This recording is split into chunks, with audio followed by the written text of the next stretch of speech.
collectively for Muslims anywhere in the United States for free if you have immigration, civil, or criminal cases at the federal level that have a civil rights, civil liberty, or constitutional issue. How many of you see a value in having a law center like this for Muslims in the United States?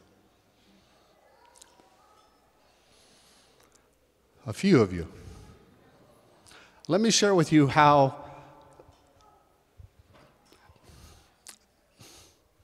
effective this can be for the Muslim community.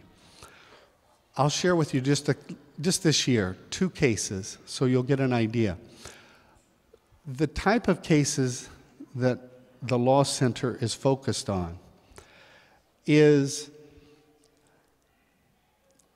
for the lack of a better term, how national security is impacting our community, and specifically when it is guilt by association.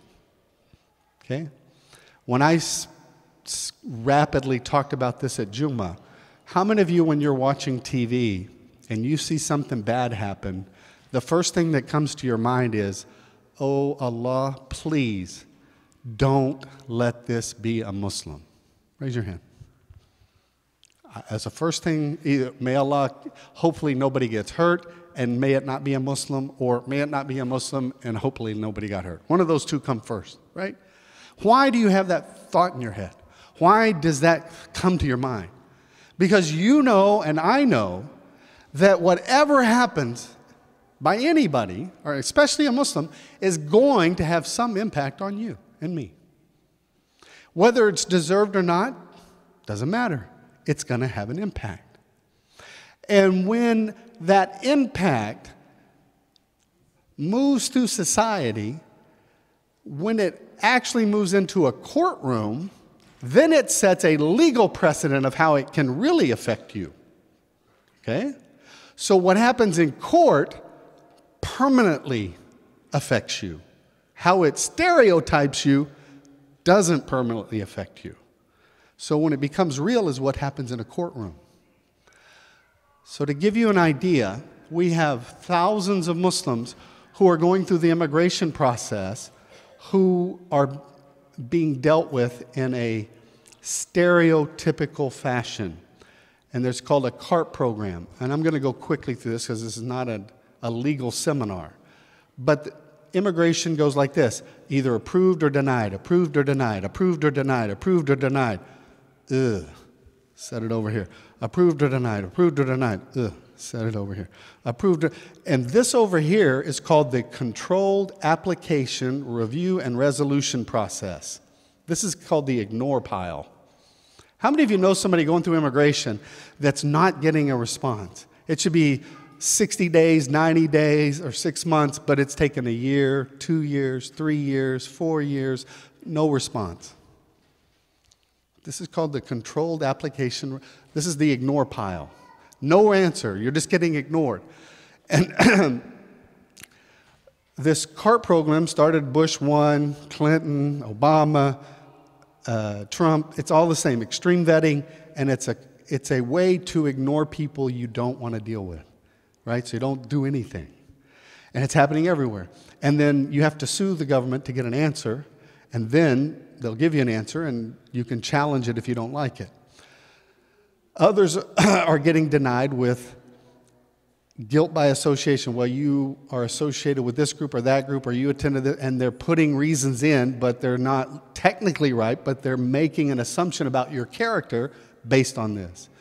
How many of you know somebody when they travel, they get a quad, the S's every time they travel? How many of you know people put on a no-fly list? How many people know somebody whose bank just said, come get your money, we don't want to do business with you anymore? How many of you know somebody who did border crossing and they get a 4-hour, 8-hour, 12-hour interview every time they travel? Right? All of these issues that people are dealing with are coming from a national security program called a watch list that 8 different agencies report to that take what's called articulable suspicion. What does that mean? You don't have to do anything. Articulable suspicion means it's the lowest threshold used in legal language. Your ethnicity, your country of origin, your name, anything can get you on it. You don't have to do anything, Just by what you are can put you on it. So once you're on it, the government says, don't worry about it. That's our security program. Move on. But once you taste it, once you notice something's different in your life, right, then you're entitled to a process to get off of it or to move on. Get rid of whatever you're tasting. If you don't have a due process, you can sue the government for relief.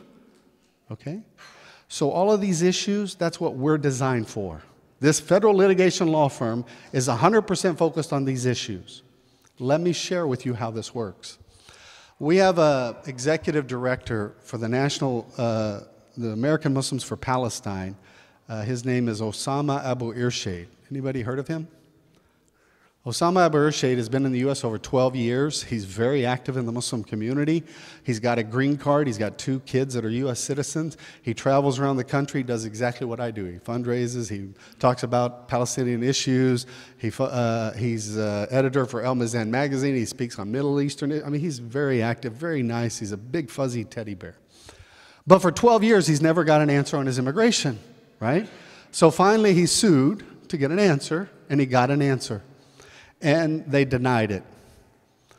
And they put in the reason, bad moral character. So we don't get involved in what's called the administrative process. You have to go through immigration on your own, get an answer. He got an answer. He came to us and said, can you help? I said, sure, that's exactly what we do. And when we went to his appellate hearing in D.C., the United States government brought in the Department of Justice immigration team to argue against him. And when they got there, they said, Your Honor, Osama Abu Irshad is associated and related to every terrorist organization on the planet, every bad individual. They made a case about, I mean, if you had to pick between Osama bin Laden and Abu Irshad, you would have picked bin Laden on that day. They made him sound bad. And in fact, they said he's so bad that their case was so overwhelming that the judge should give them summary judgment. I mean, we don't have to have a hearing. We don't need to go to trial.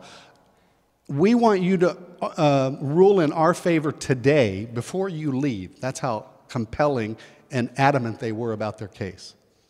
Okay? But we get to respond, so we responded to that argument. On a Friday afternoon, when we finished, the judge says, okay, come back on Monday, I'll give you my findings. So he dismissed everybody. Osama's on his way back home. He's driving from the courthouse to his house. He has not made it home yet. His cell phone rings. He answers the cell phone, and they said, is this Osama? He said, yes. They said, this is USCIS, Naturalization Services. Can you come in tomorrow, Saturday, and take your oath of citizenship? He said, yes. He went in on Saturday. He became a U.S. citizen. The government withdrew its case and said, welcome to America. Now, what changed between we want summary judgment to welcome aboard in less than 12 hours, less than 24 hours?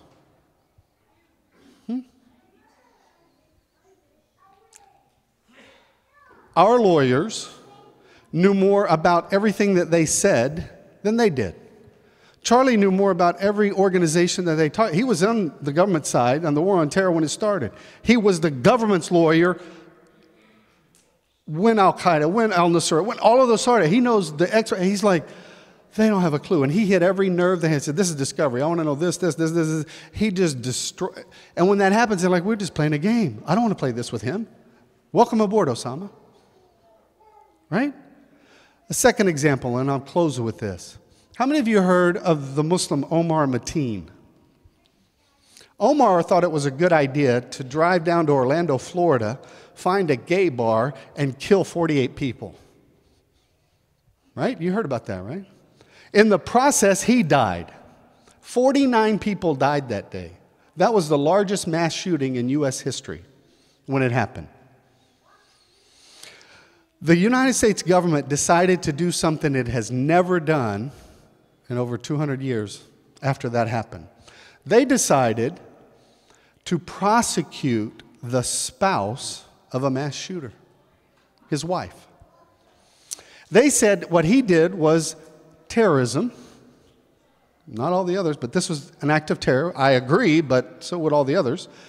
And because it was terrorism, they wanted to expand the way the statute could work so that they could have collective punishment, guilt by association. So when they call something terror, if it happens from a mosque, then they can hold more people accountable. If it happens in your community or your family or from your business, if it's terrorism, more people can be held accountable. So we'll prosecute his wife and set that precedent. And there's no sympathy for him, so nobody's going to care. We cared. We defended Noor, Charlie and Linda. The government is 184 wins and 0 losses when they've accused somebody of terrorism. Never lost. This year on Good Friday, Noor was acquitted of all charges.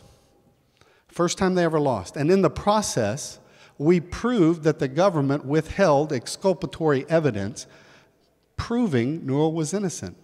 So the government knew she was innocent and prosecuted her anyway. And we proved that Omar's father was an FBI informant and did nothing. And Omar was posting on Facebook and social media, he's joining Al-Qaeda, al-Nusra, he's buying assault rifles, and nothing stopped it. And once it all happened, they knew she was innocent and prosecuted her anyway. The federal judge in that case, after seeing the legal team and how effective they were, pulled our lawyers to the bench after the trial and said, what I saw in this courtroom leads me to recommend to you that your law center apply to become a federal public defender's resource for the defender's court to be a national security center for all similar cases. So the judge is saying apply so that all people of these type cases can be referred to your center as a resource. How many of you see a value in this? Alhamdulillah. So this is what Allah subhanahu wa ta'ala has blessed us with. Now the reason I go through these details is I'm a cheerleader. I don't have $4.5 million. In fact, we start at 0 in January. We have to start over and go get it. So I have to go get it. I spend 45 weeks out of the year doing this. And alhamdulillah, Allah brings it. But together, we can make a difference. And Allah subhanahu wa ta'ala is putting barakah in what we do. But together, we can be very effective. So I'm going to ask you now, we're going to shift to part 2. How many of you are going to help us tonight? Just a show of hands. Do I have all of you or a few of you? I only have a few of you.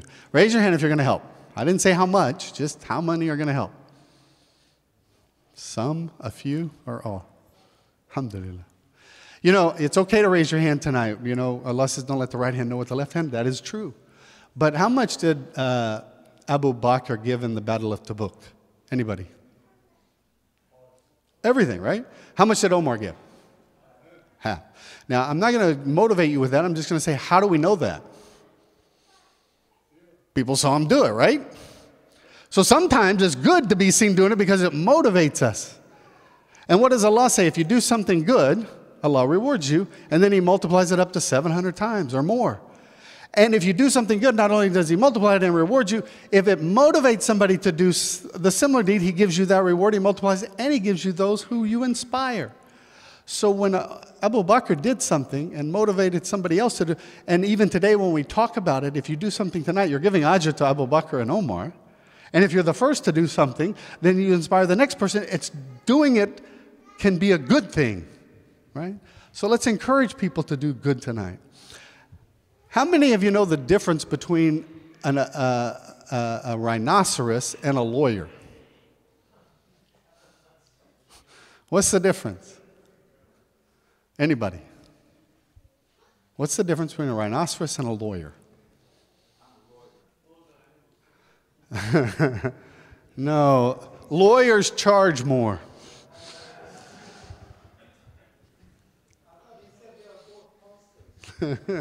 That would be the same, not different.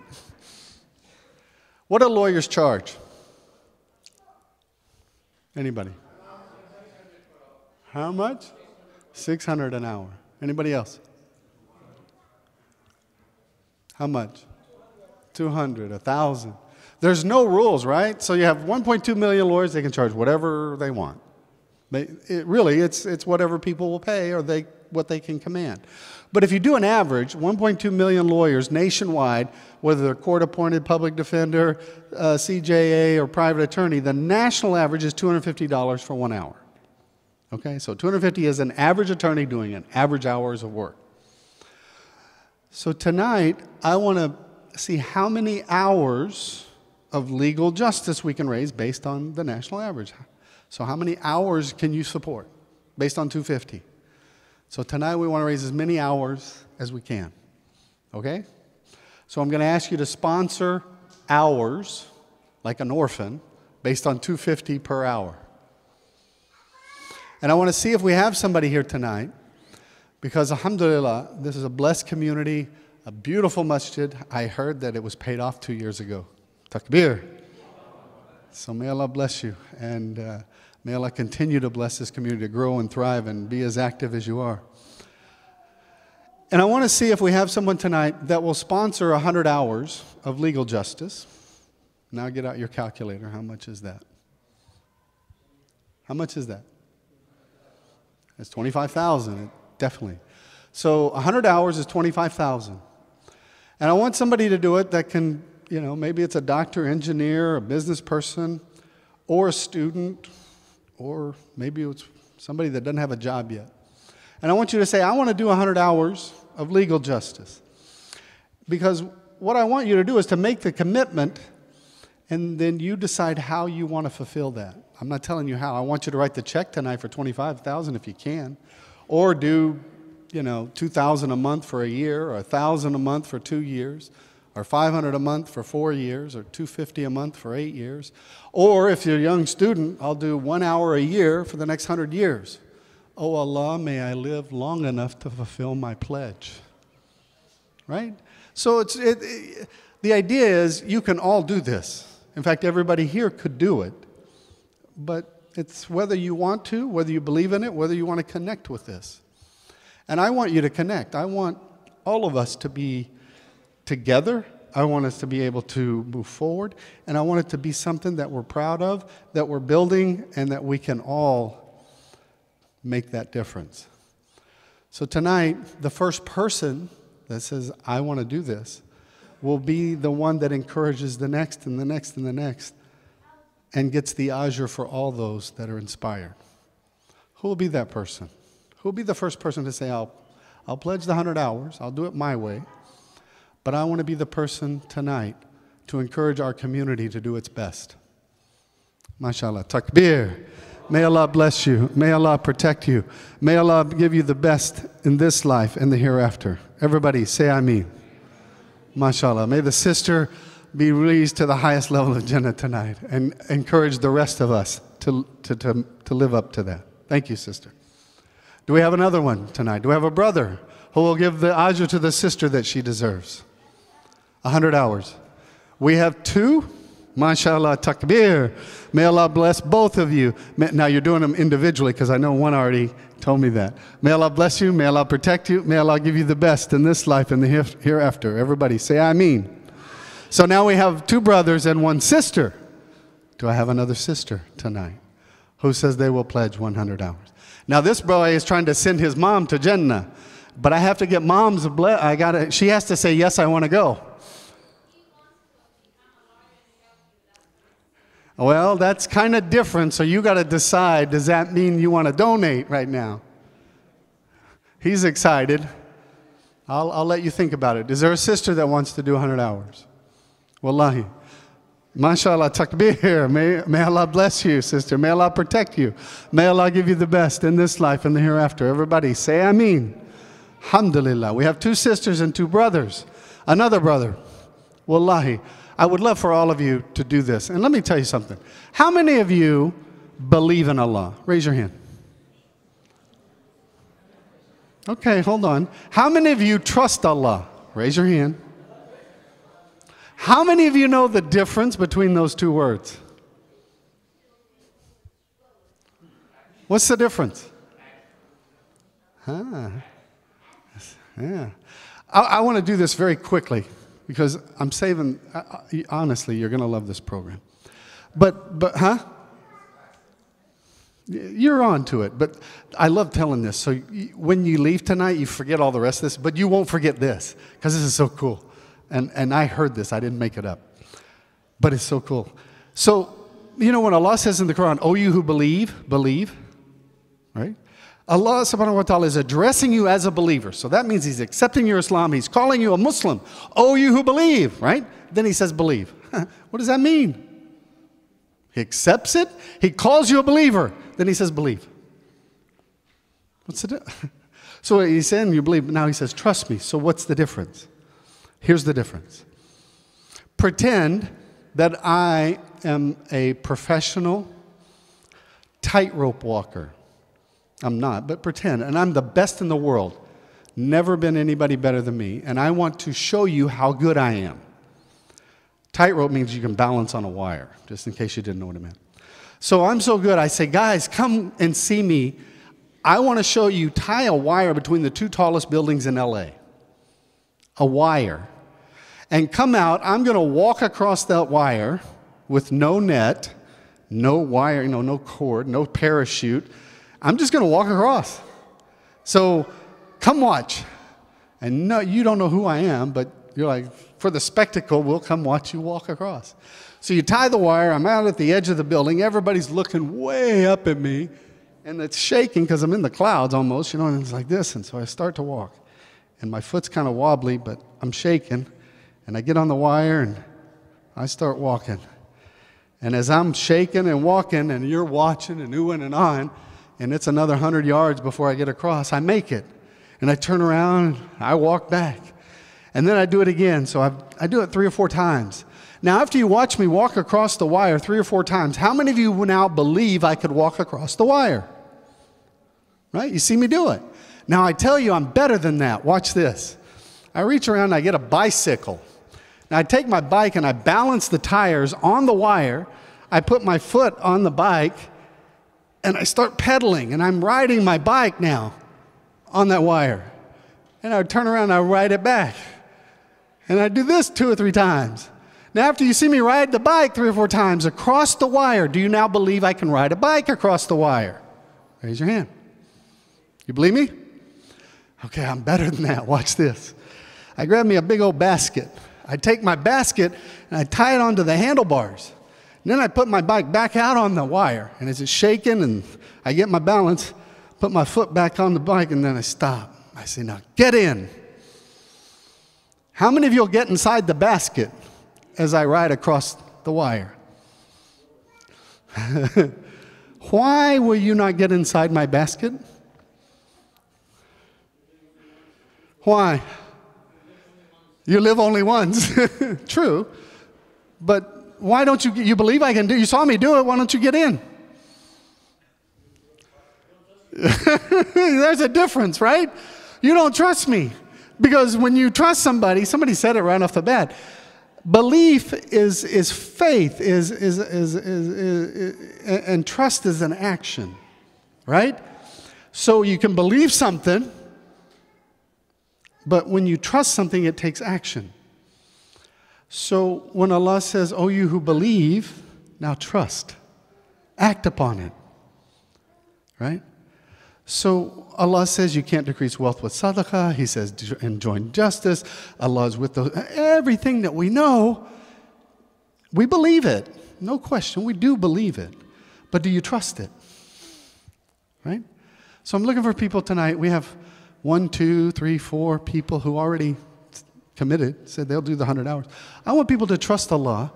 And if you believe in what we're doing, you like what we're doing, you know that it's the right thing to do, join us. Trust Allah. Do we have another person tonight who says, I'll do 100 hours for the sake of Allah? Last call. I need one more person. 100 hours. Very quick. Anyone? MashaAllah. Takbir. May Allah bless him. May Allah protect him. May Allah give him the best in this life and the hereafter. Everybody say Ameen. Can I have 2 people, let's say 2 people, to split it and do 50 hours? I'm going to go down. 50 legal hours. So that's 12,500. And you can pay them however you want. Split it up, pay, but 50 hours. Wallahi, you can do this. That's like 1 week for a lawyer. 10 hours a day. One lawyer for 1 week. Wallahi, at least 2 people. Be the change you want to see. Be that change. Be the person.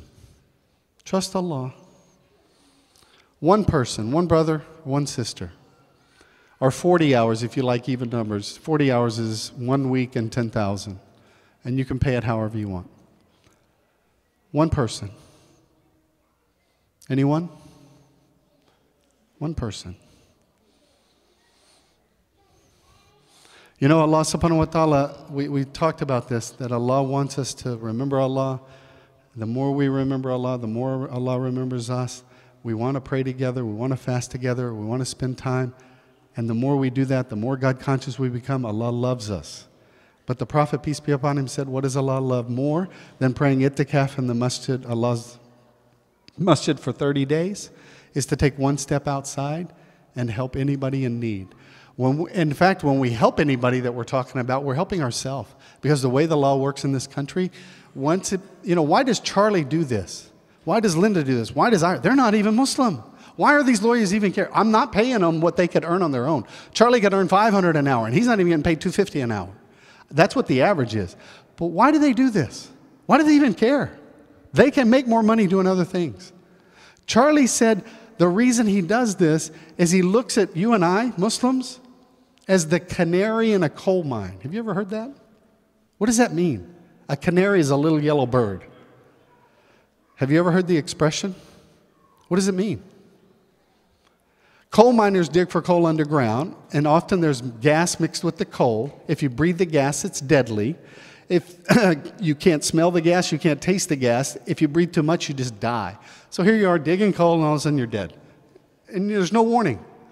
So coal miners decided, hey, we can fix this if we just take a bird, a canary, put him in a cage, take the bird with us. The bird can't smell the gas. The bird can't taste the gas. The gas will kill the bird. But if you look up and you see the bird is happy playing, there's no gas. You look up, the bird is sick or dead, there's gas. A little gas affects the bird. You can take a lot more than the bird, so it's your alarm clock. So keep an eye on the bird. So the moral of the story is, if we're the canary right now, Charlie's saying, you're the canary in the coal mine. People are cheering sometimes, kill the bird, send it home. But whatever affects that bird is going to affect me. It's going to affect everybody.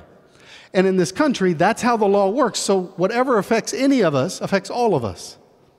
And he wants to protect that status.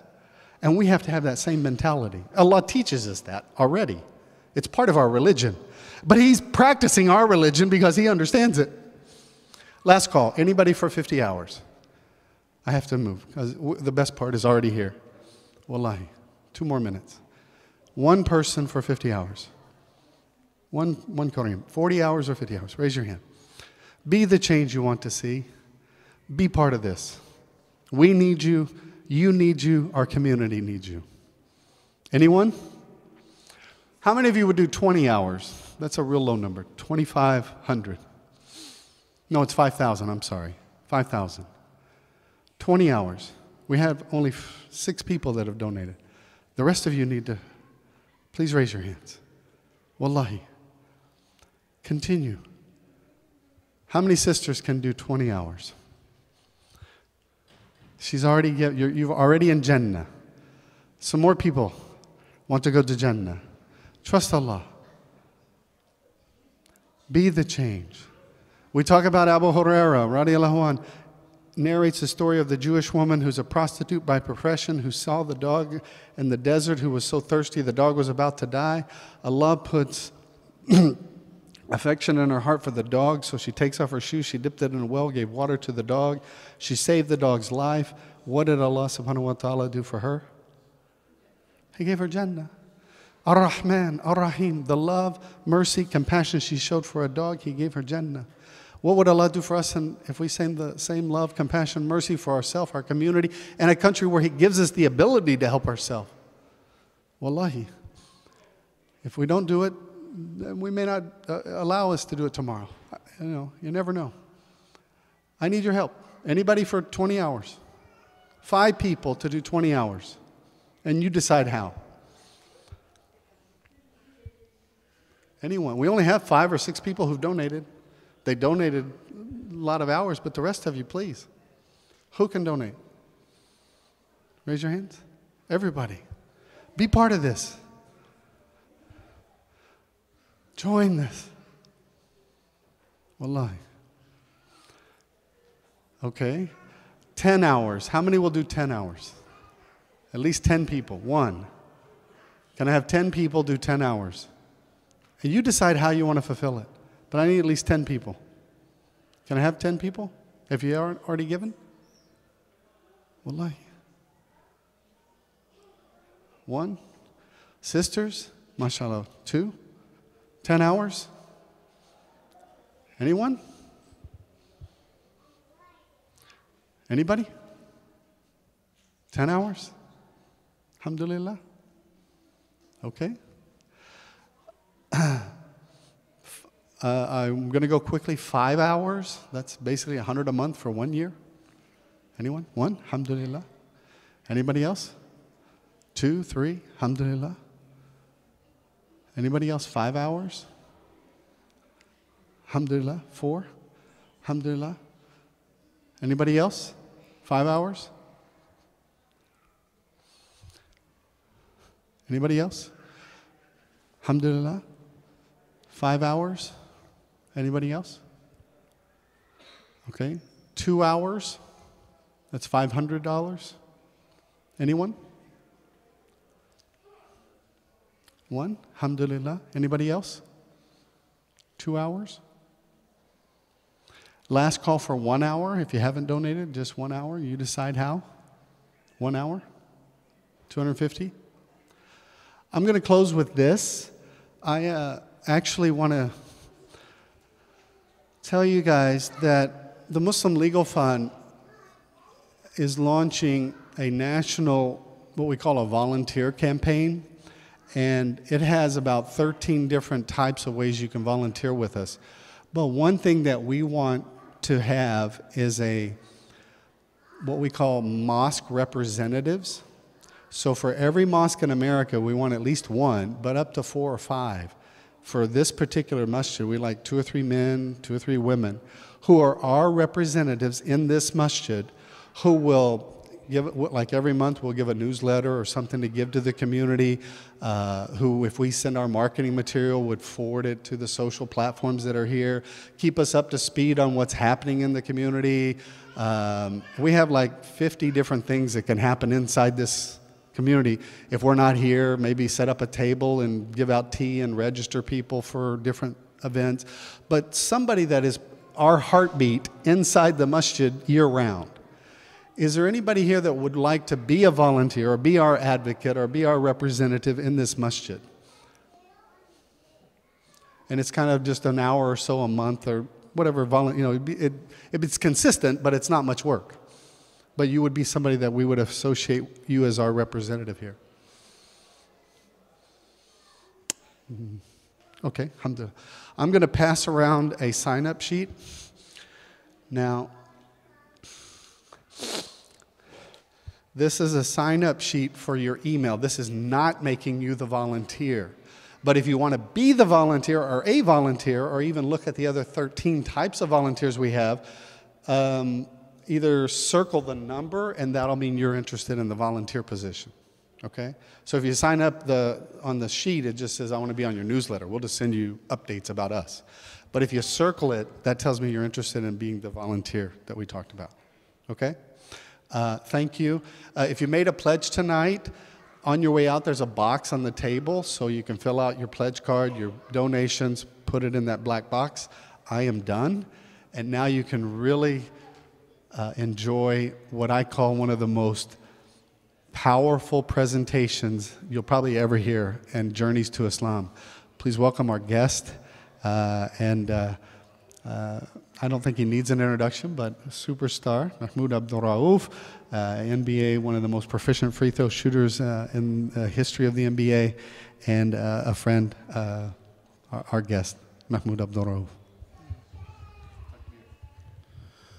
Assalamu alaikum. He always likes to put this pressure on me. But alhamdulillah, let me just first start off by saying that I want to thank Allah for being here. I want to thank all of you for showing up, for lending your ear to what MLFA is all about, and being supportive. You know, even if you didn't give, the fact that you're here says a lot. And so I just want to personally thank you for coming out and listening to what Brother Khalil had to say.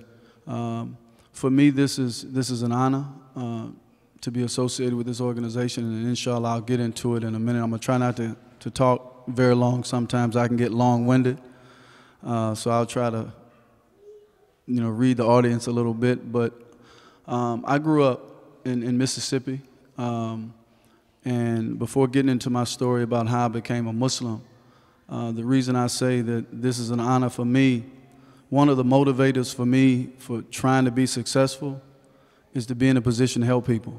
I used to, at 9 and 10 years old, I would find myself around 12 o'clock, midnight, 1 o'clock in the morning. It was like happened religiously. I would turn on the television. I don't know what I was doing up, but I would turn on the television. And mostly every time I would see images of children, you know, starving, protruding bellies, sunken in eyes, and I would just find myself, I'm crying, you know, profusely. And I would ask God, please, you know, I would question why they're going through what they're going through. And I would ask God to put me, you know, of course I grew up as a Christian, so I wasn't saying Allah, but I would ask God to put me in a position to help people someday. And so for me, to be in this position now, going on 50 years old and traveling with MLFA, and just watching the work that they do, for me this is a huge honor. And so that's why I say that. Again, as I said, I grew up in Mississippi. I grew up in a single parent home. I never knew my father. Later on, when I ended up making it to the NBA, my mother finally, because I used to ask my mother constantly, who's my father? Oh, don't worry about it. Don't ask me about that. My older brother knew who his father was. My younger brother knew, but to this day, I don't know who my father is. So I would constantly ask her these questions. And it wasn't until my first year in the NBA, I approached her again. I said, Mom, who's my father? I said, I love you. I love you with everything that's in me. I said, you've always been for me, my mother and my father. You've represented both. I said, but it's a missing piece that I just want to know. And she said, he's white. That's all she gave me. I said, okay, because I knew it took her a long time, because for years she just would not tell me who he was. And I know as a child, there were days where it bothered me, you know, because what child wouldn't want to have both parents in the home? And I never had that experience. So that's something that also, as a young boy, you know, when I would be out there on the basketball court training, a part of the reason why I trained so hard, and I'm going to get to that as well, is because I was hoping that someday maybe I'll become good enough and successful enough to where this person that I don't know exists, I don't have a name, that they would come back into my life. And so, alhamdulillah, I grew up in a single parent home. I grew up with 3 siblings, or two brothers rather. And I grew up in the ghettos of Mississippi. I grew up surrounded by drug addiction. I was surrounded by prostitution. All of those things that normally is typical of people growing up in those environments. And I grew up, my mother had an 8th grade education, and even though she constantly talked to us about being educated, there's only so much a parent can give you. She can't give you what she doesn't have. So we didn't grow up in a house where we were taught critical thinking skills, or we were taught problem solving. And so at that young age, I developed an inferiority complex when it came to academics. I didn't see academics as being a way out for me. I looked at myself as being inadequate You know, I was that child in class that I'm sitting in the back. I don't want to raise my hands. Please don't ask me anything. Also, I was, at that young age, I noticed that I was different. But it wasn't until I reached high school that a name was associated with it. And I'm going to get to that as well. There's a lot of things I'm going to try to get to. I'm going to try to pack it into this 30 minutes or so. But growing up in that environment, not feeling that academics was a way out for me, and having an inferiority complex, I was blessed at the age of 9 and 10 to know what I wanted to do with myself, and that was to be the best basketball player that I can be. And at that young age, I decided, because I was afraid, just like so many other people, you know, afraid of failing. I was afraid of being on the streets. And I wanted to be in a position to really take care of my mother, to take care of my brothers, to be in a position to help people someday and not to fail. So I decided at 9 and 10, I said, I have to have a plan. And so I began to wake up at 4 o'clock in the morning, every single morning. And it didn't matter to me at that age. And this is a 9 and 10-year-old. You know, I'm trying to put the whole weight of my family on my shoulders and use basketball as a way to do that.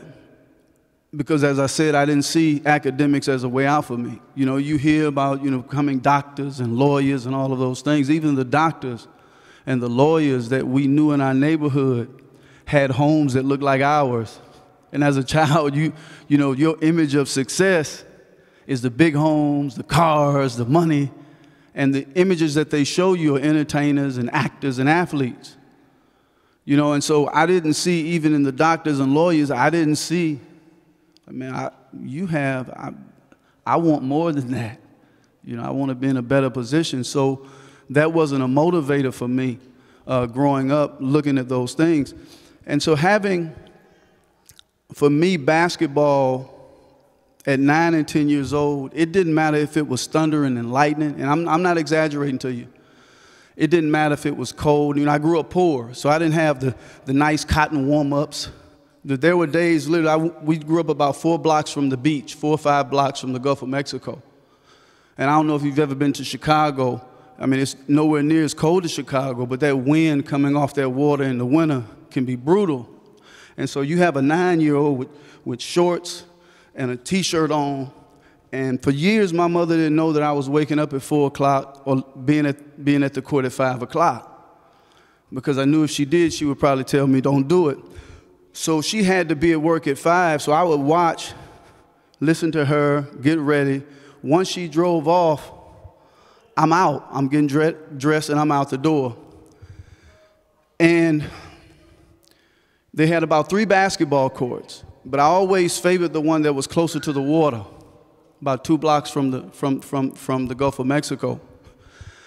And I could remember at 9 and 10, and this happened for years, and I wanted to be successful so bad. I mean, it's like, for me, to make it in the NBA was life or death. Literally, it was like, if I don't make it in basketball, I don't know what my life's gonna say for itself. And so I would wake up, and it may take me just to get outside, because I found out later, I knew I was different at that age, but I didn't know until later that there was a name for it. How many of you have ever heard of Tourette syndrome? Okay, for those who haven't, Tourette syndrome is a neurological disorder. It causes muscle and vocal tics, right? And it's like you're trying to control your body. And if your mind and your body are on 2 different wavelengths, you got to keep doing whatever you're doing until you feel it feels perfect. So even if I have to stop using this example because it hurts every time I do, but I used to do stuff like this. Imagine me in a defensive stance, and this is hardwood, and I would hit the hardwood with my knuckles, and it would hurt.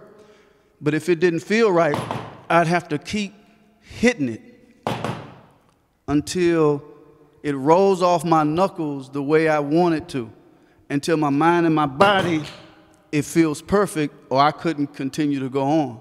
So waking up in the morning just to get dressed, if I'm putting on my shorts and they don't feel right, I have to take them off, put them on, take them off, put them on, take them off. Socks, same thing. Shoes, tying it, untying it. Shirt, one thing to the next.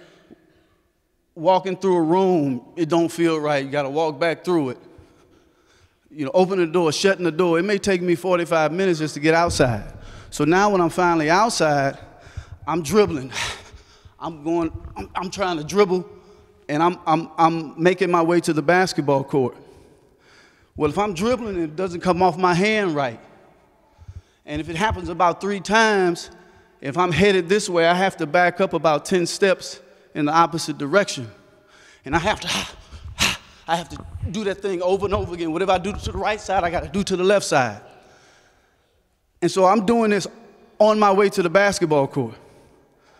That may take me another 40-something minutes to get there because you're constantly messing up. You have to back up. You have to do it again. You mess up. You have to back up. You have to do it again until you get to the court. Now I'm on the basketball court. And I was always taught to train like you're going to play. And so I'm working, and I would imagine 2, 3 different invisible people when I played that would guard me. And they would be so close to the ball that their fingertips would be touching the ball. So I'm trying to escape my imagination. I'm trying to shoot. I would even imagine going up, getting hit, and, literally as if though you could feel that this is taking place.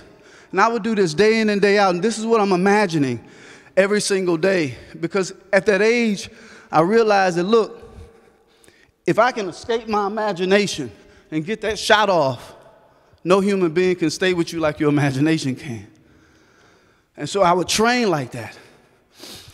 And having Tourette syndrome, as I said, the feeling has to feel perfect before you can finish. So as I'm training, and I had so many near-death experiences, and I'm not exaggerating. Literally, I don't know if you've ever trained so hard. If some of you are athletes and you train and you're pushing yourself so much where you can't catch your breath, and at the last second it comes out and it scares you. Like, tears are coming down your eyes because you felt, man, I could have died. I'm pushing myself so hard. For me as a 9 and 10-year-old, this was day in and day out, every day. Not so much because little Chris Jackson wanted to be great. Not because it was just all about being great. A lot of that, too, was because I had Tourette syndrome. And it was pushing me beyond, because people ask me, they say, if you had the choice not to have it, would you? I said, I don't know. That's tough. I say, because I see the benefits also. And my response is always that, you know what, Tourette's has taken me where I myself would not have gone without it. So I would probably opt to keep it. But at that age, you're training so hard. Even now at 49 and 50, I tell my children sometimes, I say, you know what, I wouldn't be surprised. I said, Allah knows best how we're going to leave this world.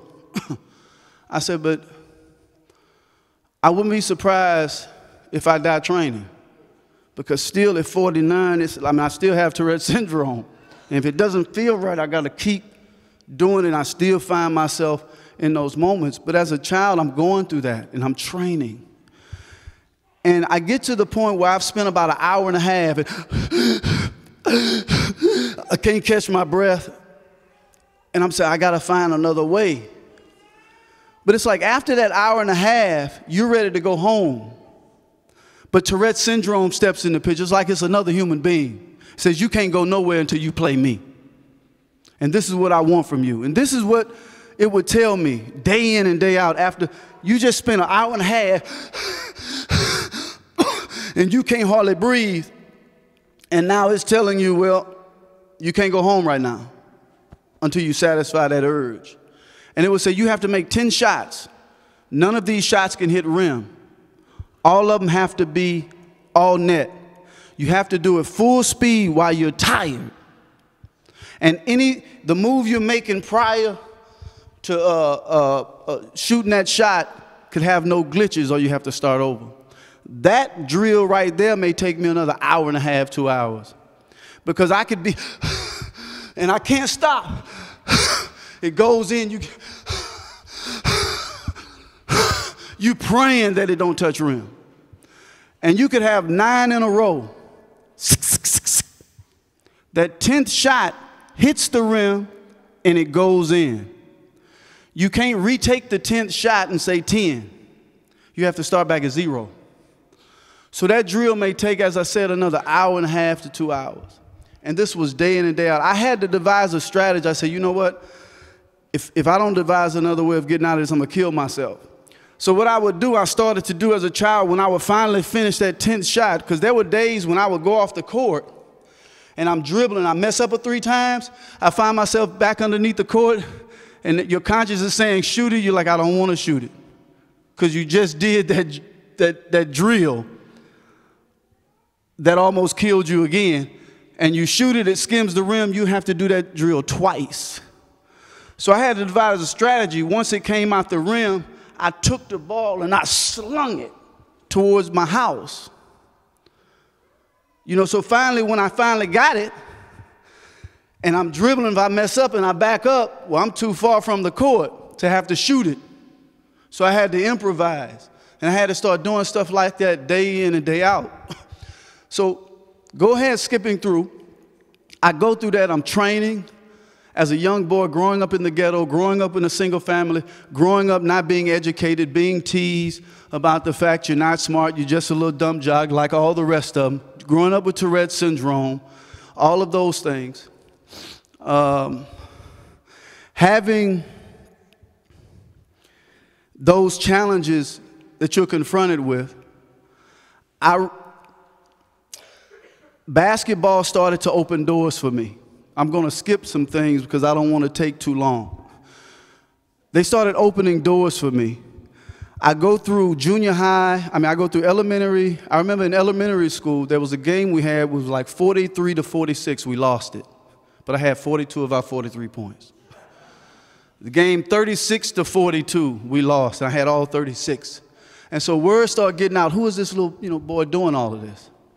And people are telling you, you're not going to make it. You're small, you're undersized, you come from a poor family, you're not smart, you have Tourette's syndrome, you're not tall, all of these things. But at the same time, I wanted to be successful.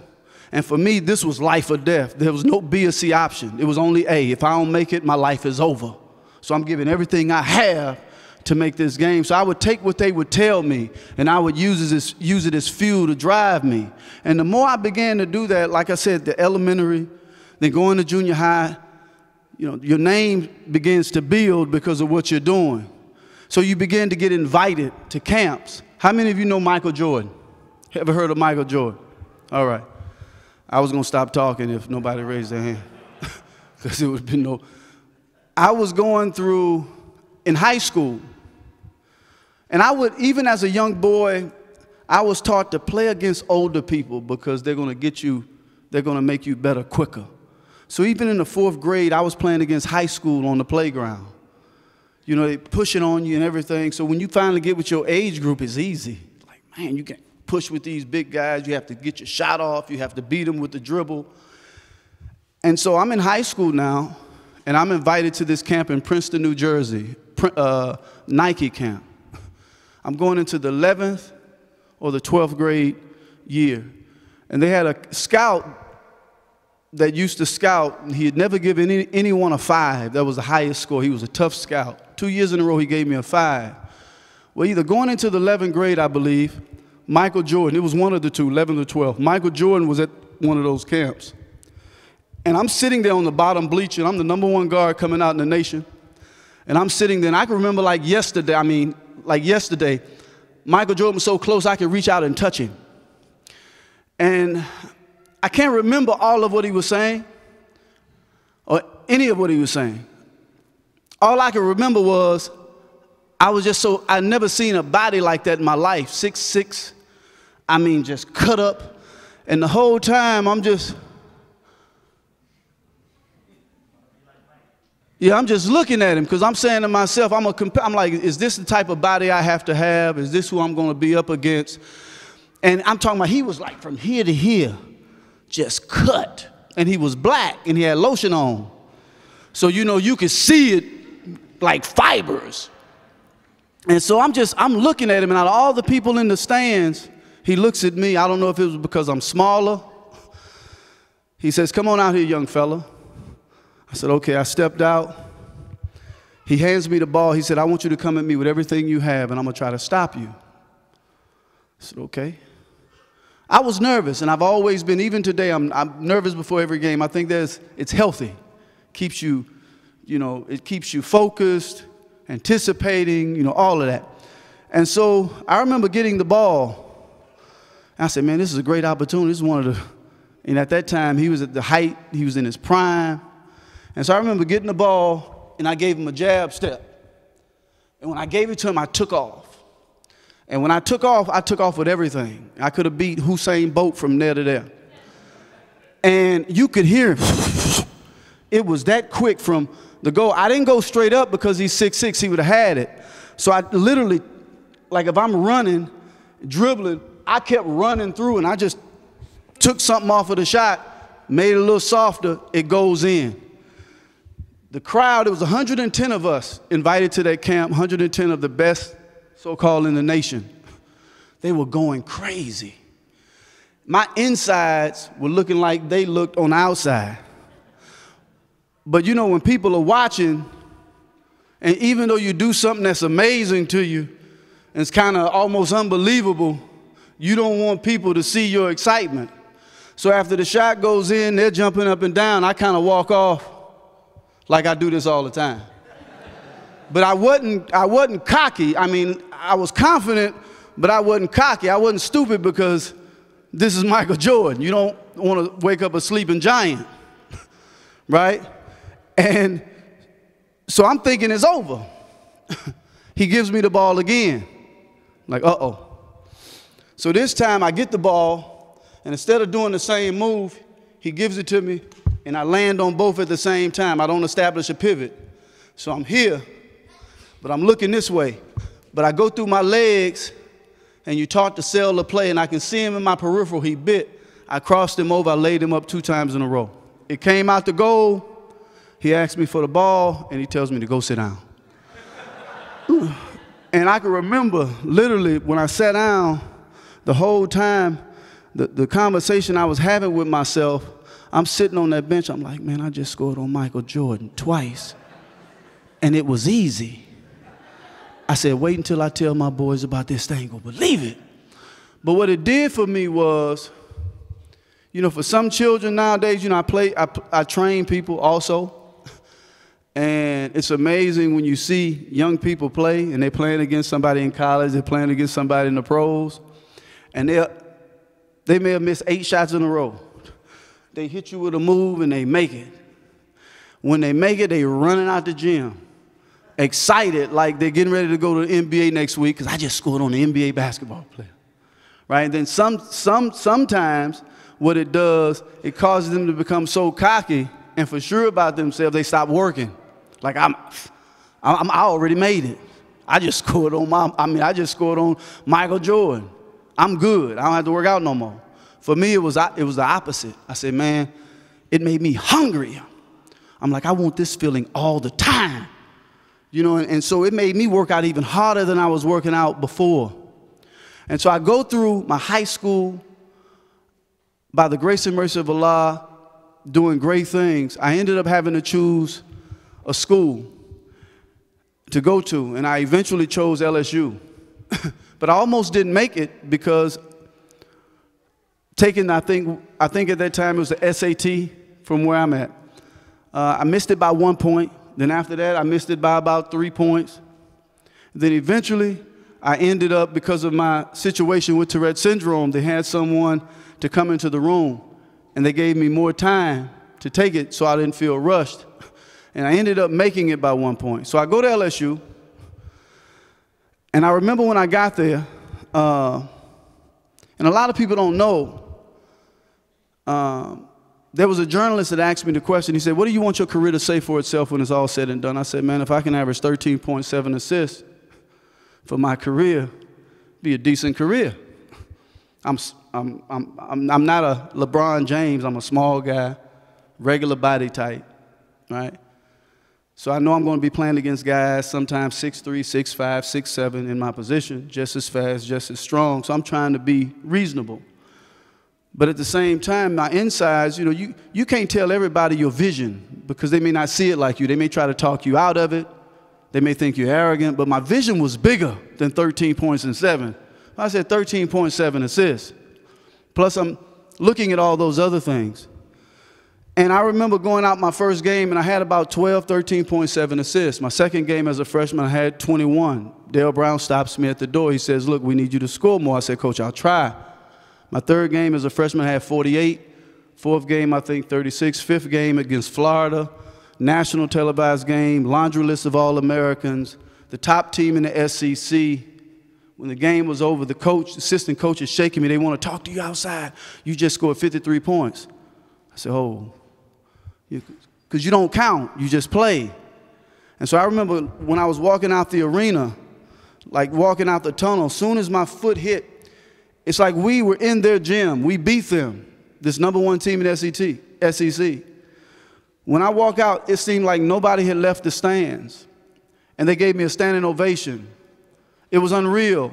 I go into where the journalists were. It looked like there, as many people that there are here, there were journalists in the room. They were asking me questions. I get onto the bus after the game. I've been training since 9 years old, giving my life to this game. I've been, literally, it's been life or death. I would come home frostbitten hands. You know, I would come home, literally, it could be thunder and lightning outside. Pow! And I wanted success so bad, I'm tying my shoes, putting my stuff on like the sun is shining. It didn't matter to me what the weather conditions were at 9 years old, 10 years old, 11 years old. I would come home because I didn't have gloves and all of that stuff, and I'm in the cold playing, and eventually your body warms up. But then when you stop and you have to walk home, that sweat freezes on you. And I would come home, I can remember like yesterday, my body would be shaking like this, and I'd be turning on the faucet. And I didn't know you're not supposed to put hot water on frostbitten hands. It felt like needles. And I was just trying to get warm, and I would warm myself up. I would stay in the house for a minute, and then I'm right back out doing the same dumb thing again, right? Playing. This was me day in and day out. So here it is now. I'm at LSU, and I'm doing all this stuff. Man, it's just like this is happening too fast. I'm not supposed to be doing this. And it was scary. So after I have the interview, and now I'm getting ready to get into what I want to get into. After having the interview with the journalist, I get on the bus, and I'm looking out the window. Man, I'm crying like my mama had just died. And it's not a cry because you're happy. You're crying because you're scared. I'm like, man, this is something going to happen to me. This is too good to be true. I'm not supposed to be doing this right now. I said, plane going to crash. I'm going to get hit by a car. I just know it. And so that night we got on the plane, and usually planes are like this when they hit turbulence. That night, man, that plane, it was thunder and lightning, and that plane was doing this. I said, man, I knew it. I knew it. And you had people on the plane playing around like it was a joke. They don't know what my mindset was. My mindset was, man, I'm on the bus before we get on the plane thinking this is too good to be true. I'm about to die, and y'all up here playing like this is a roller coaster. You know, and we finally landed in Baton Rouge, and I was this close of going to tell Dale Brown, look, Coach, I want to play. Man, I really want to make it, but I don't want to play home games no more. I don't want to play road games no more. I just want to play at home. But I thought about it. I said, man, he ain't going to go for that. So you suck it up. You say, you know what, whatever's going to happen, it's going to happen. And that's just the way it's going to be. So while at LSU, going through all of that, Dale Brown gives me a book. Because I grew up as a Christian. I grew up in a Baptist family. I was always taught the value of prayer. And not just to pray for yourself, but pray for others more than yourself. But more importantly, if you want to have a greater chance of succeeding, you know, move toward what you're praying for. I was always taught that value, right? But I began to have questions about being a Christian, right? Things just didn't make sense to me. You know, this whole concept of the Trinity, you know, it didn't resonate.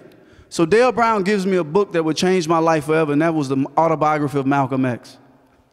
And I began to read about his life, and his life fascinated me.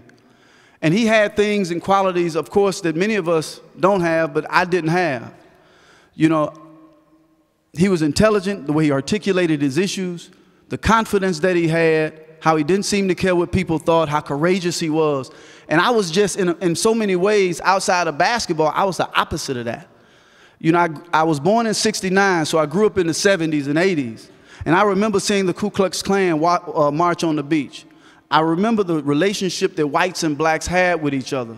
And oftentimes when black people had to confront white people, their heads would be down, like surrendering, like they couldn't speak their conscience. And as a young man, I knew that was me. There were things that I saw that I knew wasn't right, that was wrong, but there was something in me that felt, man, I was afraid to say anything about it, because your environment has a way of molding and shaping who you become, the things that you see, the things that you hear, right? And so I'm reading this book, and I'm like, man, that's what I want. I want to be like that. I want to have that courage. I want to be able to articulate things like that and not care what people think, because I believe it's the truth. And that wasn't me. I was the furthest thing from that as a human being, and I knew that I didn't want to be that way, because as a boy, it would bother me when I would see stuff and you just felt like you couldn't say anything about it because what people may think. And deep down, I knew I would project myself when people see me, hey, how you doing, man? What's going on?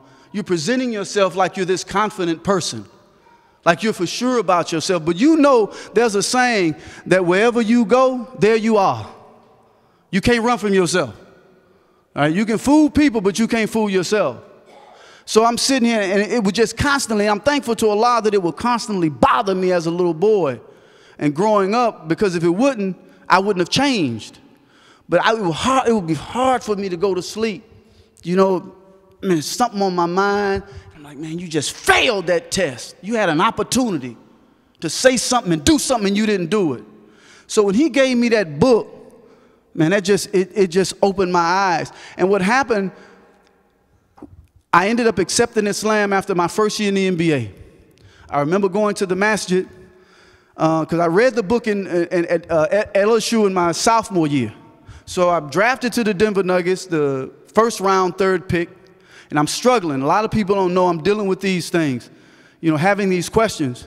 And there was this guy, this priest, he had a protege named Mark James, and Mark James and I became very close. And one day at my house, we were alone, because usually we were all together, but this particular time we were alone. So we were just having conversations. Islam came up. I said, man, you interested in Islam? He said, yeah, you? I said, yeah. He said, man, I met a brother named Abdullah. He said, we can go to the masjid on Evans Street in Denver and pick up the Quran. I said, man, let's go. Even though I read Malcolm, I never went to see what the Quran was about. Took off. I mean, I was so excited because I was desperate for a child. I knew that there was something else, but I didn't know what. And I knew his life in many ways made sense to me. And so I go, we get the Quran, we come back home, literally. I can remember like yesterday. I don't remember the verses that I read, but I turned 2 to 3 pages. He's literally on this side of the table, and I'm reading, he's reading. I look up across the table, I say, man, I don't know about you. My search is over. I'm going to be a Muslim. He looks at me, he said, I'm going to be a Muslim too. So I ended up going to the masjid, and there was this African-American brother who was a janitor there. And I would see him on a consistent basis, and I would sit and just talk to him and ask him questions, listen to what he had to say. So after my first year that summer, I ended up coming back to the masjid, and I took my shahada. Afterwards, we go into the office of the imam, and he had another brother with him. And they said, they congratulated me, and they said, have you chosen a name? I said, no. Pretty much the only names I know is Muhammad Ali, Kareem Abdul-Jabbar. He said, well, I think Mahmoud is a good name for you. The other brother said, I think Abdul Rauf is a good name for you. I said, alhamdulillah, I heard all of them have good meanings. I ain't know what it meant, but I said, I heard all of them have good meanings, so no problem.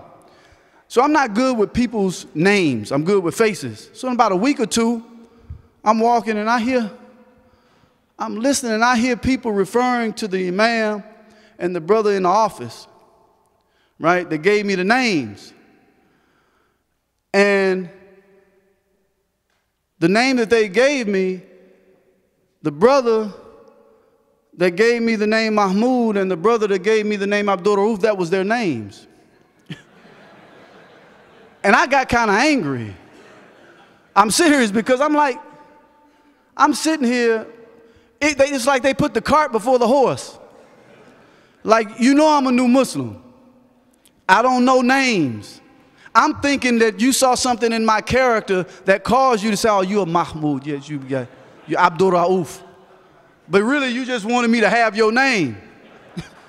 And then they give me a book with the names. And I'm reading the names, and I'm like, oh, man, I'm coming across names that sound so good. All of them are beautiful. But some of them, you know, we all have our preferences.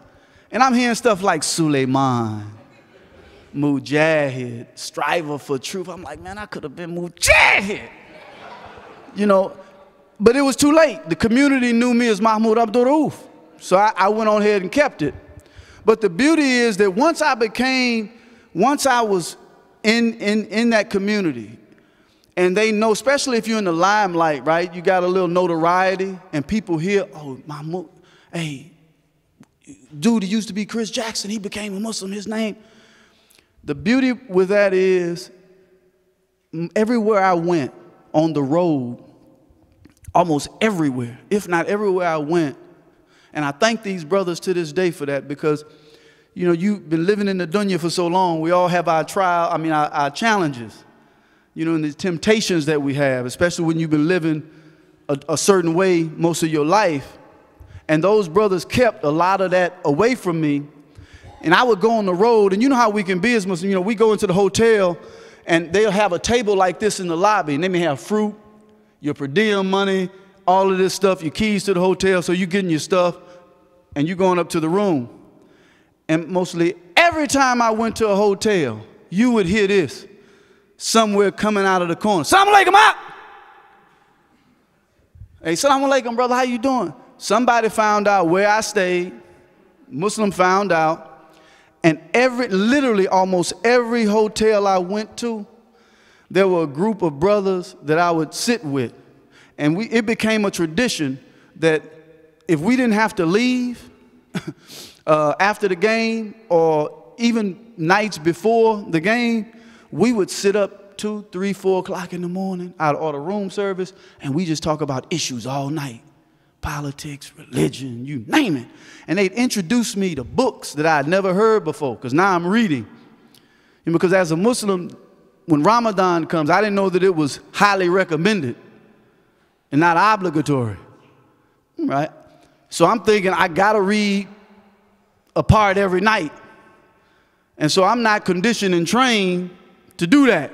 So it's the season, I'm fasting, and so I'm trying to read, and I'm falling asleep. But when I finally finished reading the Quran, it was like, man, an accomplishment. I felt such a sense of pride, like, man, I finished a book.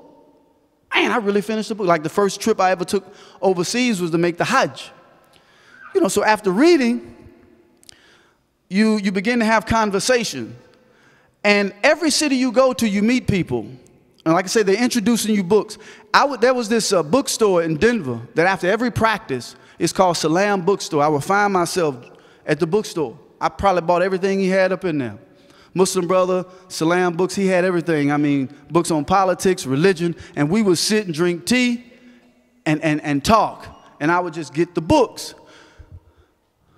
Skipping through a lot of details, he gives me a book that really put a lot of things in perspective. Because even though I was a Muslim, even though we're reading Quran, even though we're reading the Seerah of the Prophet ﷺ, we're reading all of this stuff, right? We never know where that bit of information is going to really hit us. Sometimes it's something that we see, a person we're talking to, you know, because as we know, knowledge is the lost property of the wise man or believer. Wherever you find it, keep it, right? He gives me a book called The Prince of Slaves. Have anybody ever heard of that book, The Prince of Slaves? It's about, for those who haven't, it's about briefly, a king in Timbuktu in Africa. He has a son named Abdurrahman. They were Muslim. Abdurrahman was captured by this slave master and taken to Natchez, Mississippi, which was about 2.5 hours from where I grew up. And so I'm reading this book. I'm like, wow, that's heavy. That's only 2.5 hours from me. And this was Muslim? And it made me look at Timbuktu, like, what's happening in Timbuktu? I said, wow, they had universities. Wow, they had judicial systems. Wow, books at one time was the #1 commodity over oil and all of that stuff. They valued information like that. It made me start to think about my life. And it made me angry. Why? Because I'm reading this book and I start reflecting. You know, like I said, your environment has a way of molding and shaping who you become. And I started thinking about, why, Mahmoud, when you were younger, did you look at yourself as inferior? Why did you look at yourself as inadequate? Why did you not value yourself?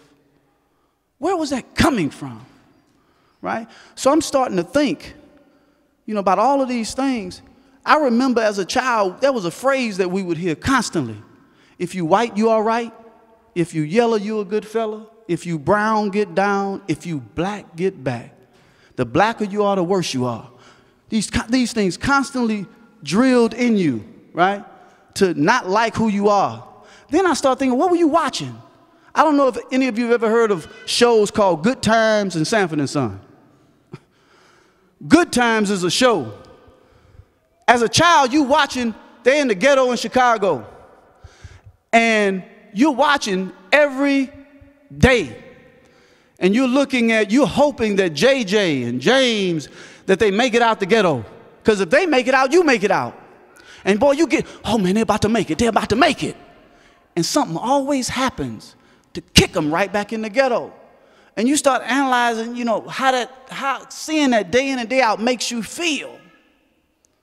And then Sanford and Son, the same thing. They're living in the junkyard, right, in L.A. And it's like right when they seem about to make it out the junkyard, something good about to happen, something kicks them right back in the junkyard. So I'm looking at my life, I'm like, man, you're at the height of your game at LSU. You're scoring 50-something. You're on the cover of Sports Illustrated, cover of all of these Street and Smith magazines. You're so close to making it. But you're on the bus crying. You're saying to yourself, this is too good to be true. Something's going to happen to me. Where did this come from? It came from all of those messages and all of those images that were constantly telling you, this is how you should look at yourself. This is how you should view yourself. And that book right there made me start to think. And I think that's one of the worst things, literally, that can happen to a human being when you strip them of a knowledge of self, a knowledge of their culture and who they are. Why? Because you always become susceptible to someone else's interpretation of who you are. And they don't always have your best interests at heart. And at that moment, I said, you know what, man, from this moment on, I'm going to really strive to educate myself. I know I got a long way to go because I missed a lot of years. You can't make up for the years you missed. But I'm going to start trying to educate myself, read everything I can get my hands on. And I'm going to challenge myself. I'm going to challenge people. And that book right there, it triggered that in me.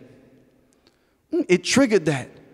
And because I'm like, wow, this is why I couldn't value myself. This is why I look down on myself. And so that book for me, like literally did it. And so I began to read everything now. I'm reading Noam Chomsky. I'm reading Gore Vidal, Randall Robinson, Kawanzo Kunjufu, Arundhati Roy. And now I'm like, okay, you know, Allah says, don't be like a donkey with books on his back. You got all this information. What you going to do with it, Mahmoud? You just going to sit with it for intellectual teasers, or you going to try to live it and do something with it? So I'm looking at things that Noam is talking about foreign policy, domestic policy, stuff that I've never even heard of. I mean, in terms of, didn't know a lot of these things were happening. I'm looking at the Quran, I'm listening to what Allah is telling me, right? That He didn't put in the human being two hearts, right? He gave you one. You can't be for Allah and Shaitan at the same time. You got to make a choice. There's no such thing as being neutral. I'm looking at what other people are saying that ain't even Muslim. That's saying the same thing. Arundhati Roy, she said, once you see something, you can't unsee it. To be silent, to say nothing is just as political an act as speaking out. Either way, you're accountable. So your silence ain't going to save you. So I said, well, man, if my silence is going to make me just as accountable as speaking out, I might as well go for broke. Let it all hang out. I'm looking at the cedar when the Prophet ﷺ was asked by the Quraysh, who was a superpower at that time, to show us, just recognize our system with just a gesture of your finger. And he wouldn't do it, not even with the gesture of his finger. Right? And so here I am. I'm reading what Noam is talking about. I'm reading history, and I'm looking at a symbol that is not representing what it says it's supposed to represent. I said, I can't do it. I just can't do it. And so, but I wasn't looking for attention. I would sometimes sit like I was stretching because I'm still trying to figure the world out. And then sometimes I would stand and I'd face the other way, right? And then one day this assistant GM came to me, Todd Ely. He said someone had noticed the fact that I haven't been standing. And he said, would you like to talk to him? I said, sure, no problem. Because this is stuff we talk about all the time on the bus, on the plane. We have these conversations. We used to talk so much on the plane, and and at that time I was listening to a lot of Ahmed Deedat. So, you know, comparative religion type conversations too. And with Dale Ellis, I gave him a book, Behold a Pale Horse. So we would be talking about that issue. Everybody was talking. And it was something that, as long as we were talking about foolishness, they didn't care. But when you start talking, and I would do this intentionally sometimes. So imagine this is the head coaches at the front of the plane. Everybody's talking foolishness, everybody doing their thing. I would literally start engaging conversation about something, about religion or politics, and this would be their head. Like, here they go again. Here he go again, starting this up. So for me, it had gotten to that point. I said, you know what? I don't know what the future holds. None of us do. But I made a commitment to myself. And I said, I want to live and die with a free conscience and a free soul, whether people like it or not. I'm not always going to be right. But if I believe that I'm right, I'm going to move toward it. If you can show me that I'm not right, I'll be quick to surrender and accept. Alhamdulillah, beautiful. But until then, that's what I'm going to do. And so they came out, they interviewed me, some guy. Next thing you know, we're playing Shaquille when he was with Orlando. I'm at shoot-around right before the game, and I'm sitting down. And after shoot-around, they just came in. They flooded in, the media. And first question they asked me, so what do you think about the American flag? And I remember what I said. But what I said was, I said, listen, I think it's a symbol of tyranny and oppression. Am I saying everything in America is bad? No, there's good that exists. But wherever the bad is, even if it's in Saudi Arabia, as a Muslim, we don't stand for it. That was a balanced statement. But of course, the media is so crafty, tyranny, oppression, tyranny, oppression. That's what they focused on, constantly, tyranny and oppression. Before you know it, it went global. And then there was Larry King and a whole bunch of people calling. And I ended up talking to a brother that I admire tremendously in D.C. He's like a mentor.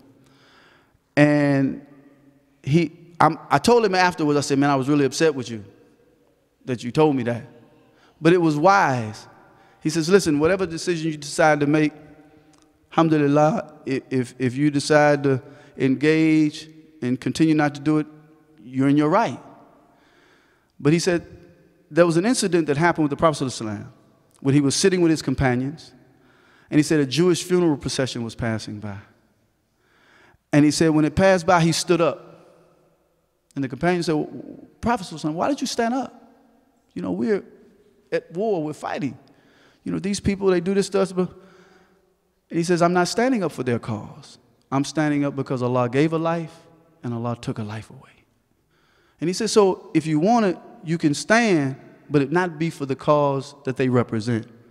It could be for those who are being oppressed and so on and so forth.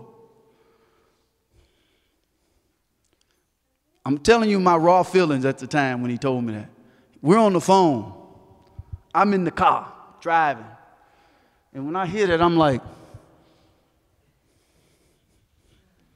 but at the same time, he made sense. But this look right here was more so because I was angry. I was mad. I was ready. I wanted to just go and look, okay, this is, you want to fight? Let's fight. Let's do it. Because I was just getting ready to go on Larry King. But after he said that, I said, man, it made a lot of sense. And he said, you can still be effective. You can still, you know, and then on top of that, which didn't end up working because I still got out of the league, but in so many words, the potential of dawah, and Allah knows best, may be greater. That's an argument. It can go either way. So I decided to take that approach. I said, okay, because I admired him and his scholarship, his understanding. And so I ended up coming back. And I knew once I came back, you was going to hear, oh, he compromised. And as soon as I came in, so you made a compromise. I said, listen, I still feel the same way about that flag. But as a Muslim, if you see a better approach, you do that. But I was adamant of telling him I still feel the same way. I still feel this way about a lot of things that America is doing, globally as well as domestically. I'm not pushing back on that. But as this is the approach that I'm deciding to take, but don't make no mistake about it, that I've softened up my position on what I think about this country and its leadership and whatever else was going on at that time. No, absolutely not. And so one thing led to another, and make a long story short, my minutes began to decrease. I'm traded at the height of my career. I'm not bitter. At first I was. You know, I think it's natural sometimes we just get angry. You've given your life to something from 9 all the way up to that point, and that's all pretty much you know. And now someone, just because you take a position, and it's not because the position is wrong, it's just because you just don't like it, and you try to strip them of their livelihood because of that, yeah, it's hard not to be bitter. But at the same time, I'm always trying to go back to what Allah tells us, you know, because everywhere where Allah talks about, yeah, most certainly will I try you through hunger, loss of lives, worldly goods, but give good news to those who are patient through adversity. You know the verse. Wherever Allah tells you something about challenges, it's like he comes back and he reassures you, right, to stay strong. This is good for you. It's going to build you. And so these are the things that I kept doing to try to stay strong. So make a long story short, I go through that period. My career's over. I try overseas for a little bit. It didn't work out. So I come home. We're blessed by the grace and mercy of Allah to establish a masjid in Mississippi, the first one in Gulfport. You know, so we started off underneath a tree on the beach. We're actually in the hotel just having dialogue. Then a lot of brothers became Muslim. Then we started underneath a tree. Then we got a little house. Then we got a commercial building, right? And so, alhamdulillah, I ended up going back to the league by a miracle. And I go to Vancouver Grizzlies. And what happens? 9/11 hits. Now, I've grown into this guy. As a child, I see stuff, I can't say anything about it because I'm concerned about what people think. Now I've made a commitment to myself that if there's something I got to say, you're not going to stop me from saying it. If there's something I don't have to say or I don't want to say right now, don't feel like saying, you're not going to rush me to say it either until I feel ready to say it. So 9/11 hits. And I'm on a 2-year deal. The first year is a guarantee, the second year, their option, which I shouldn't have given them.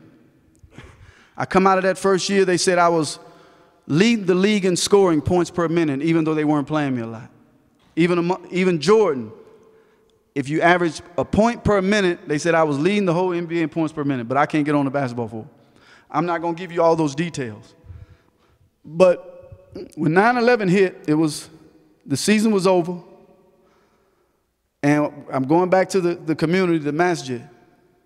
They send this guy on HBO Sports Talk, Bernard Goldberg. When I saw him, immediately I saw he had an agenda. You know how you can see people, and it's like they coming with, they got an agenda. He had his game face on. And so what I did was I went right back. I said, you know what? I don't feel like being diplomatic. And so I went back and I started looking at some of the publications outside of mainstream media that I'm reading about what's happening. We get into the masjid, we do the interview. We're sitting down, and he looks at me, and the first question he asked me, because usually reporters or journalists, they like to warm you up. So how's your family? How's everything going? Da, da, da. And then they hit you with the hard question, trying to keep you off guard. He literally sat there, he looks at me, he says, so do you think bin Laden did it? And I did just like and I said, no. I said, but if he did, he had help. He didn't do it alone. And so I started giving him all of the information that I had at the time. I was talking about the billions of dollars that was traded, right? Prior to the incident, same airlines that crashed. I said, don't you think that's information the public should have access to, right? I said, Ariel Sharon was told by his advisors not to show up to America that day. I said, don't you think they should have that information? I said, there were 9 Jewish personnel on the other side of Manhattan filming the incident, deported back to Israel, 5 of them being a part of the Mossad. I said, don't you think that's information that they should have so to give the public the best, so the public can decide better what they want to believe and what they don't want to believe? Don't you think this is valuable information? So we were going off like that. So we'd go back to the house, because the house that we had built, we were trying to build a community so they can build homes on the property. So we purchased like 53 acres. Had a pond and everything, so we're trying to convince the community to come. I get a call at 4 o'clock in the morning, sister in community, turn on the news, the house is burning down. Because prior to that, there were Ku Klux Klan, there was someone that ran their car into the garage when it was being framed. After that, we came out one time, there were Ku Klux Klan insignia on the wall, and then the third stage was, we look at the news and it's burning. All right? So, where was I? Mental amnesia. Bernard Goldberg, alhamdulillah. So he was going to the house, he was going back to the flag, all over the place. It got so bad to where he had to cut the interview off a couple of times. He was outside cursing his guy out, right? Because before they interview you, they normally have someone to call you to see if it's worthy of having, you know, if the information is worthy of, you know, them giving you an interview. But I've done so many that I kind of know sometimes, I know the routine. So I was giving him what I wanted him to have, just to entice him enough to have it. Because they love to be prepared for you, but they don't want you to be prepared for them. So when he's asking questions, he cut it off because he was anticipating certain answers that the guy gave him that worked for him. So he went out, I mean, you could see him hot. Then he'd come back in, he'd sit down, and he'd ask me some more questions. And we would just go around and around. But when they came out with that interview, it was butchered so bad. You know how they'll have your comments. Yeah, I said that. You can see me saying that. But it's not presented in the context in which I said it. You know, even elementary students in D.C., a teacher sent me some letters that they wrote. They did some homework on just that film alone. They weren't even sitting in the room with me. Literally, everywhere that thing was chopped up, these elementary students picked it out. It was that bad. But after that, taking that position, that's what beheaded my career in the NBA. And so this is what I've been doing along with other things prior to that and since then. And I'm just grateful to be a part of, you know, organizations like this and other organizations that I work with. And I just want to leave with this simple thing. And there's just two stories that I like to say. And this is my hope for the Muslim community, for all of us, that we get to this point. I don't know if you've ever heard the story Ubuntu, you know, about this anthropologist who created a game among African children where he put fruit in a basket. And he took it at a distance and put it underneath a tree. And he said, whichever one of you can reach that tree first could have all the fruit for itself. So he thought that they were going to be selfish and take off and, whoop, this is mine. But they all looked at each other and they grabbed hands together and they ran to the tree. And when they got underneath the tree, they started eating as one. And he said, why did you do that? They said, Ubuntu. How can one be happy when the rest of us are sad? And they went on to say that this is a psychology among tribes that I am because we are. Also, there's a story in the life of the Prophet ﷺ where there was a battle that was going on. And there was one Muslim who he was eager to go fight for justice, right? To go fight in the war. He took off. Within seconds, he was martyred. The other one, he wanted to go, but he had to psych himself up like, who are you? Do you believe in Allah? You fear Allah? You fear man? You know how we psych ourselves up to do stuff. He went out. Within seconds, he was martyred. They came back, they asked the Prophet ﷺ, they said, what do you say about them? They say, as for the first one, I see him ascending to Jannah quickly. As for the second one, he's lagging behind. They said, well, Prophet, why is he lagging behind? Because he hesitated. The reason I say that, this is my fear. Allah has given us, and we all know this. I'm just speaking to an audience that already knows, but it's great to be reminded. Allah gives us opportunities every single day to say something about something, to stand up for something. Just like not too long ago, the sister Marzia Hashimi, the reporter out of Iran that was arrested by the FBI on material witness, is totally unlawful, right? There's so many things to choose from. And my fear is that we'll hesitate too long to where we'll miss the opportunity and we won't be ascending, but we'll be descending.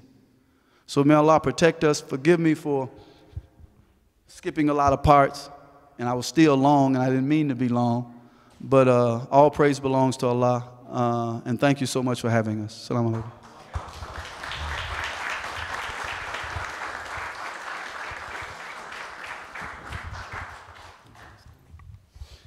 Takbir.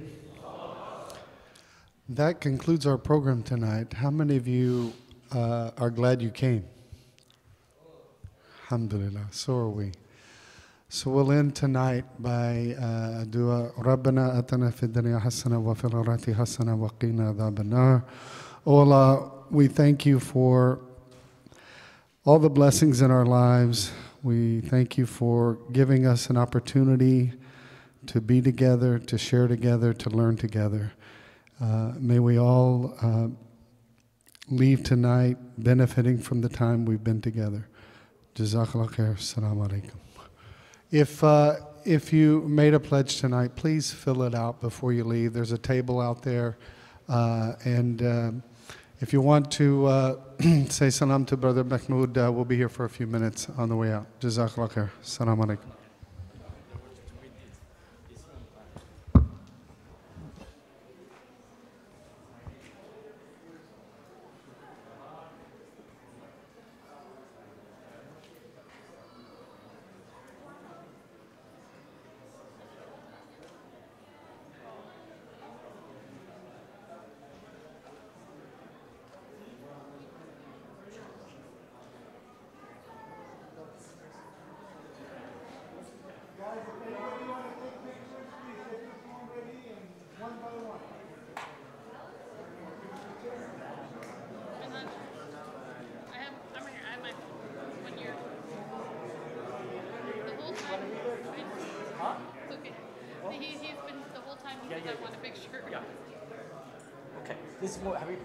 This one, so we can get him to, back it up.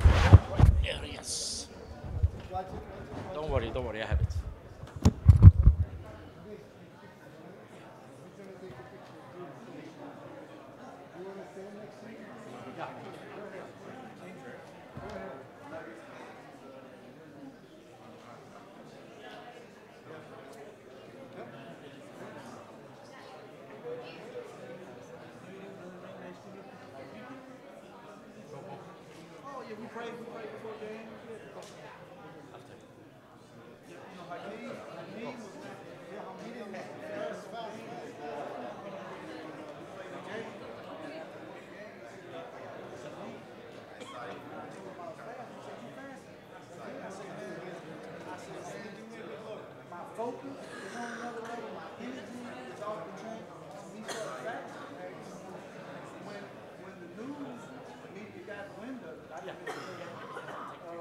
They came out on CNN and they said, when I became a Muslim, they tried to discourage me.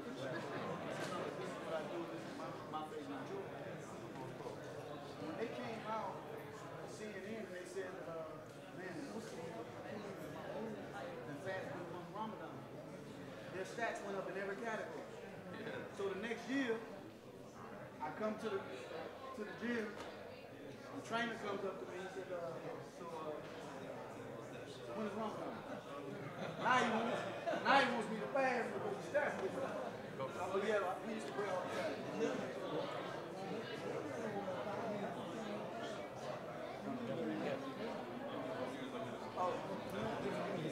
Right there, he's right.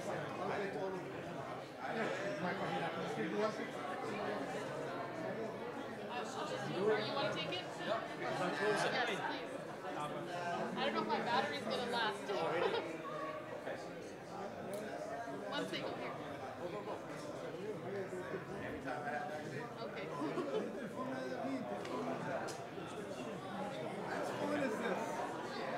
Yalla, go. Here, I'll take it. I'll take it. Okay. Oh, sorry. Yeah, cut clear. Clear the way, please. Come on. Come on.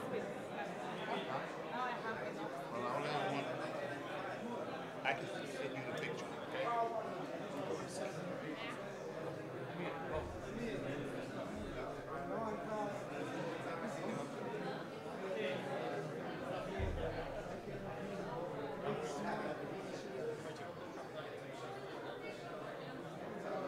How you feel about taking photographs with women?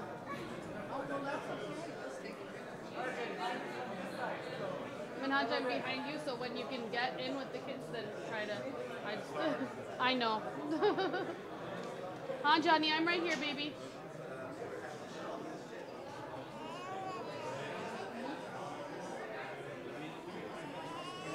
No, look at stand up. 1 minute. 1 minute. Okay, you're gonna go next. You're gonna go next, and Mom's gonna take pictures. Look. The shake is gonna go with the shake.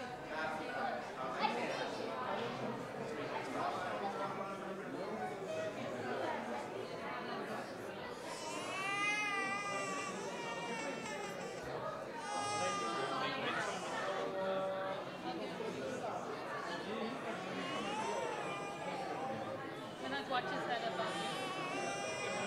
You want me to take the baby?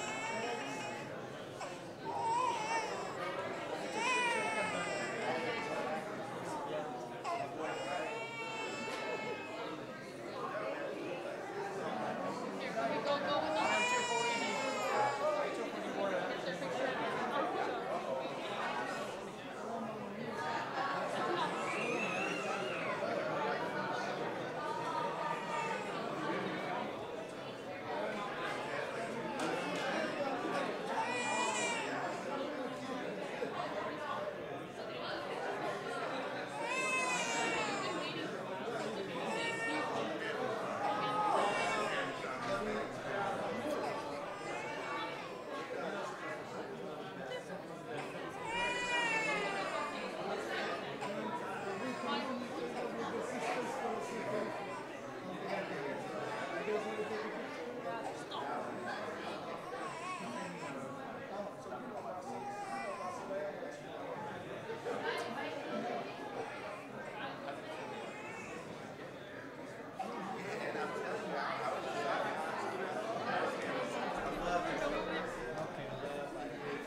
Here, let me get out of there.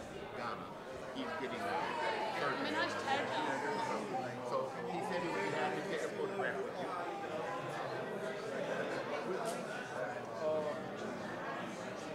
Forgive me for my flaws. I know you're gonna get a picture. My protester. So I know what you're struggling with. Everybody ready? I'm up. I got two. Okay. Got it. Manhaj just really quick. Just tell them to turn around.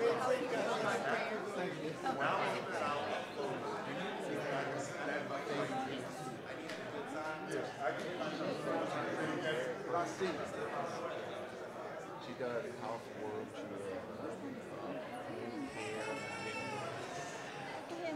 She does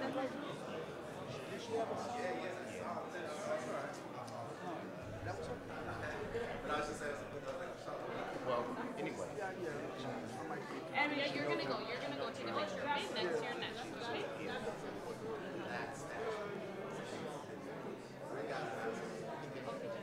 A minute. Okay, we're gonna wait our turn.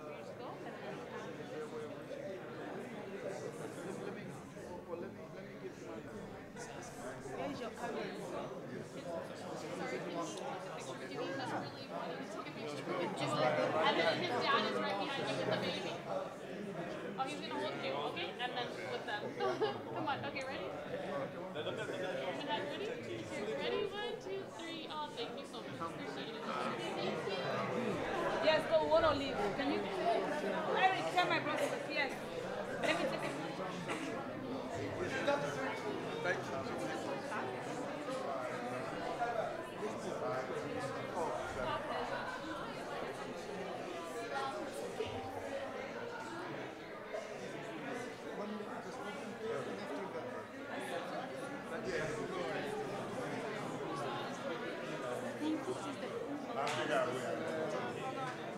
You are part of it?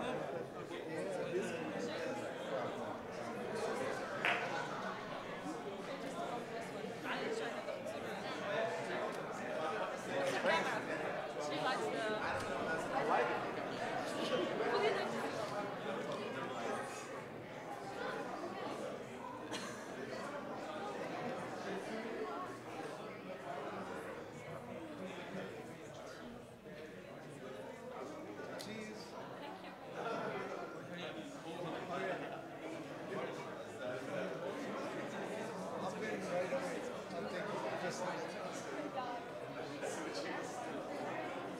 Up and right away. There you go. Yeah, there you go.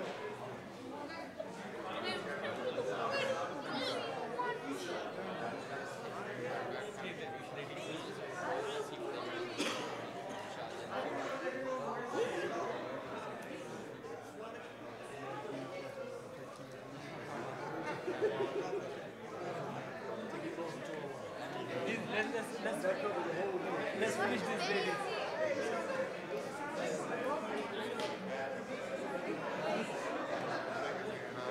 Oh, that's usually good.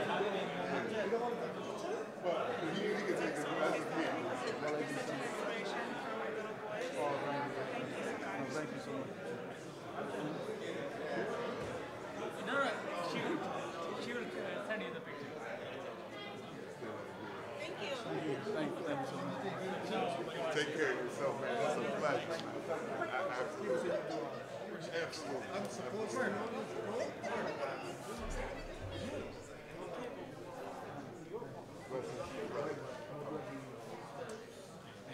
I'll tell you another wider story.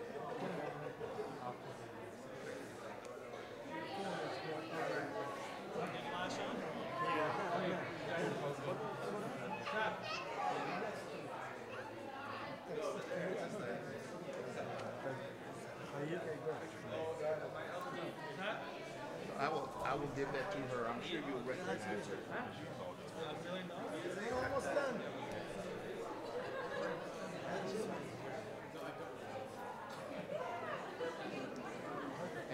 Hey, can you sign right here, right here? You took a pen?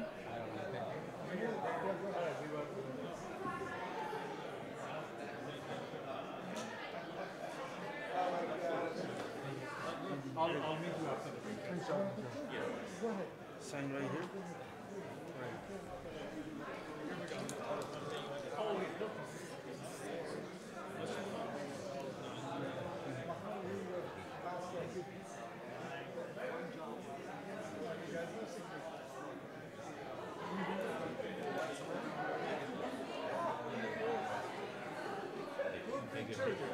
I used to go high school ball fasting because I thought you guys did. Inspiration. I used to play high school ball fasting. Oh my Because God. you can take a quick picture. Thank you for the inspiration. As you said, this, unlike this everyday opportunity to Muslims, this is also an opportunity to meet the youngster. Can I have a picture?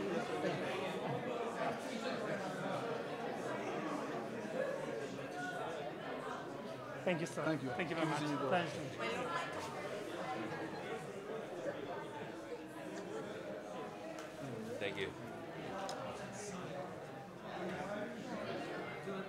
out there shooting early? You the one that shot them bricks?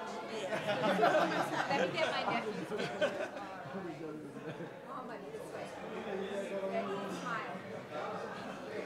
Now, can I have a picture with you, please? Yes, ma'am. Assalamualaikum brother.